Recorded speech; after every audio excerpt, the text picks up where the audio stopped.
కూడా అనేక సార్లు మన కన్నీరు కార్చి ప్రార్థన చేస్తూ ఉంటాం. ఆ ప్రార్థన ఆయన చేతిలో దాచుకొని ఉంటాం.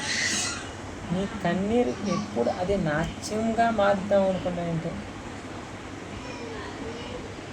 కంటి పాపలా కాచినవయా, చంటి పాపను మోసినవయా, చేతి నీడలో దాచినవయా, తోడుగా మా ముందరే నడిచినవయా, పోషించినవయా, కాపాడినవయా, భయము వలదని ధైర్యం ఇచ్చినవయా, నడిపించినవయా, కాపాడినవయా, ఓటమంచులో విజయమునిచ్చినవయా, మా తలంపులు కావు మీ తలంపులే, మా జీవితాలను వెలిగించినవయా, మా ఊహలు కాదు నీ